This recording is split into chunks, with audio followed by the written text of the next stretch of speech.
Ну и сегодня я в прямом эфире пригласил и Конора.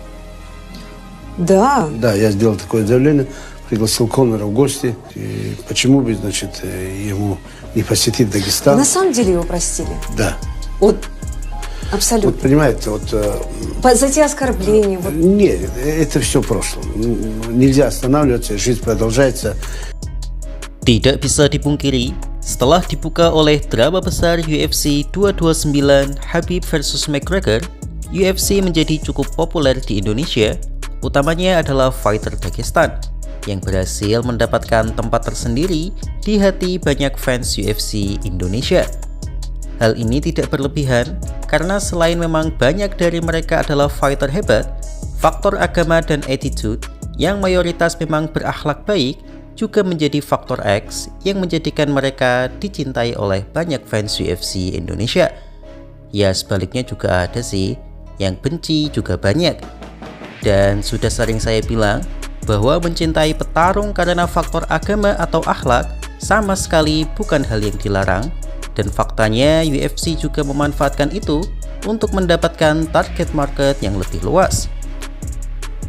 Tapi alangkah lebih baik jika kita mencintai mereka yang seagama, juga lebih mengetahui kehebatan mereka dalam oktagon agar meminimalisir kesalahan saat teman-teman berdiskusi dengan fanbase atlet lain. Not move like I did, you'll never know. I'll never know. But I will move on and keep working and push on to the next one. I'm not sure anybody under 185 pounds in the UFC or in the world could beat that man. Selamat datang di segmen Extra Time, di mana dalam segmen kali ini kita akan membahas serba-serbi fakta dari petarung Dagestani yang sering disalahpahami oleh sebagian fans fanatiknya. Seperti yang saya sebutkan tadi, tak ada salahnya mencintai idola kita, tapi cinta berlebihan tanpa didukung fakta tidak akan membuat fighter tersebut menjadi lebih besar namanya. Justru fighter yang dibela dengan argumen yang mengada-ngada akan mudah ditertawakan oleh para hatersnya. Misalnya, saya adalah fans dari Khabib, tapi saya mengatakan bahwa secara resume di UFC, resume Khabib tentu kalah dari Jon Jones, GSP, Mighty Mouse, hingga Islam Makhachev. Dan itu sama sekali tidak menyakiti perasaan saya, karena memang faktanya seperti itu. Dan Khabib punya keunggulan lain yang tidak dimiliki oleh mereka. Misalnya adalah dominasi di oktagon.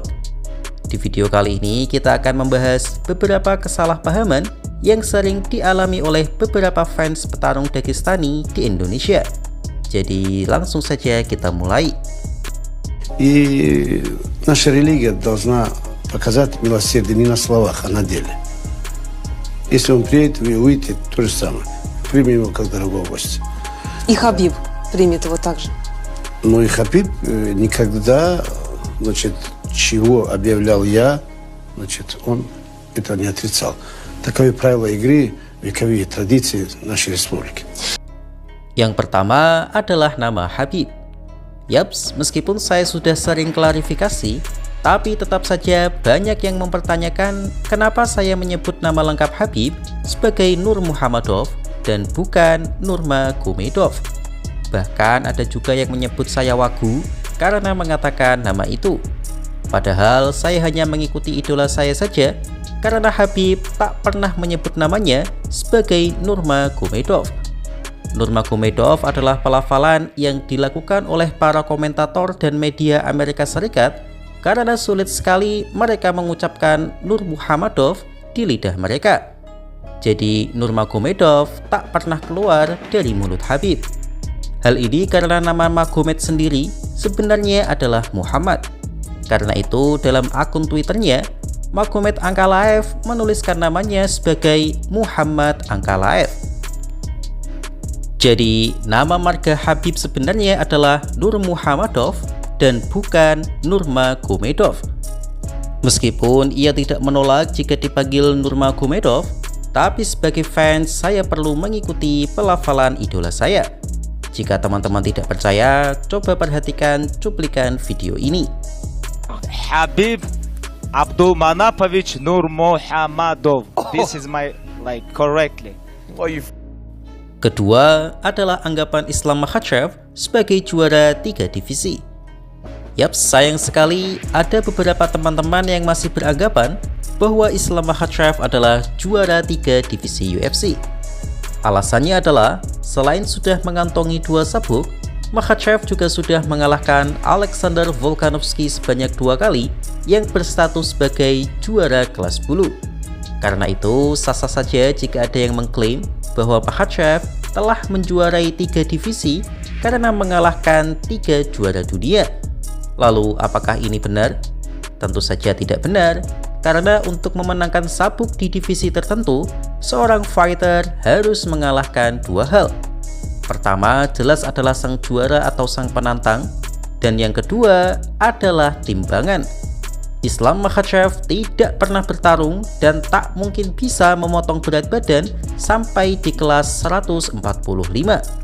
Dengan postur sebesar itu, Makhachev pasti akan sangat lemes jika memaksakan turun, dan saya yakin Alexander Volkanovski akan menghajarnya tanpa ampun jika itu terjadi.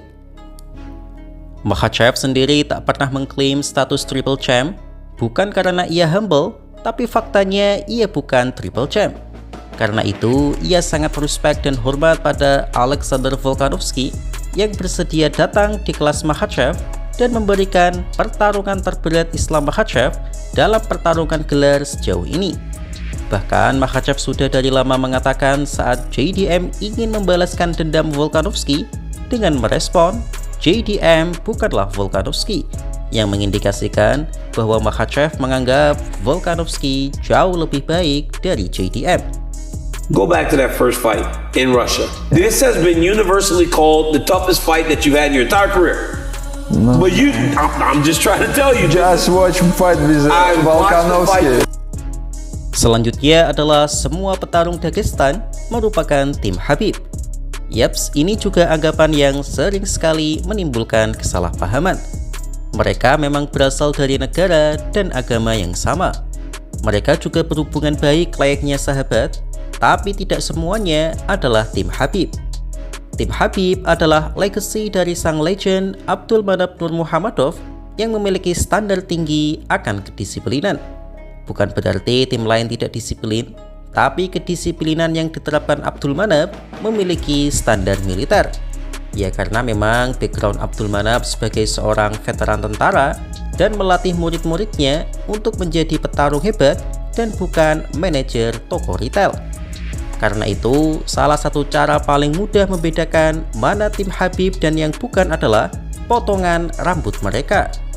Petarung dari tim Khabib tidak pernah memiliki rambut panjang selama karir mereka. Khabib, Makhachev, Umar, Usman, dan Abu Bakar adalah contoh dari tim Khabib yang terkenal. Sedangkan Zabit, Movsar, hingga Sharabulet bukanlah bagian dari tim Khabib karena rambut mereka seringkali panjang. Ada cerita menarik bahwa sebenarnya Shara ingin berguru pada Abdulmanap karena beliau memang guru hebat, tapi ia mengurungkan niat itu karena Abdulmanap mengharuskannya potong rambut.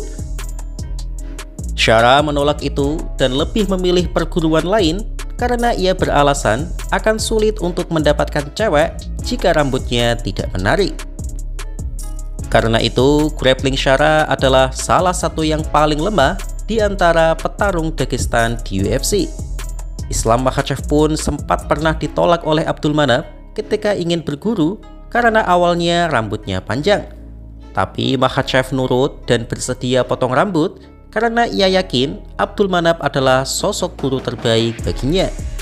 Abdulmanap pun memberikan keyakinan pada Makhachev bahwa cewek itu tak mencintai cowok karena gaya rambutnya, tapi lebih pada keteguhan hati, kekuatan fisik, dan kerapian berpakaian. Dan kita tahu, sisanya adalah sejarah, karena Abdulmanap berhasil mendidik Islam Makhachev menjadi petarung terbaik di dunia era ini, dan kalau Makhachev mau, ia bisa memilih cewek siapapun. Seperti kata Jiraiya Sensei, bahwa guru yang baik akan melahirkan murid yang baik. Tapi Abdulmanap tidak mesum seperti Jiraiya Sensei sih. Meskipun sebagai guru, mereka sama-sama hebat. Его не любил в зале. прически большие не любил. Объяснял эти прически, потому что мы всю тренировку потеем, и просто пот заливает глаза, и из-за этого может ухудшиться зрение. И он постоянно говорил: если вы хотите из этих причесок кому-то понравиться, это так не работает. У вас должна быть хорошая накачанная шея, красивый ремень и чистая обувь. Такая фраза. Demikian segmen Extra Time kali ini. Terus ikuti kanal MMA Discourse untuk mendapatkan konten menarik lainnya seputar dunia UFC. Dan jika teman-teman memiliki request tema yang menarik untuk dibahas, bisa tulis di kolom komentar. Terima kasih.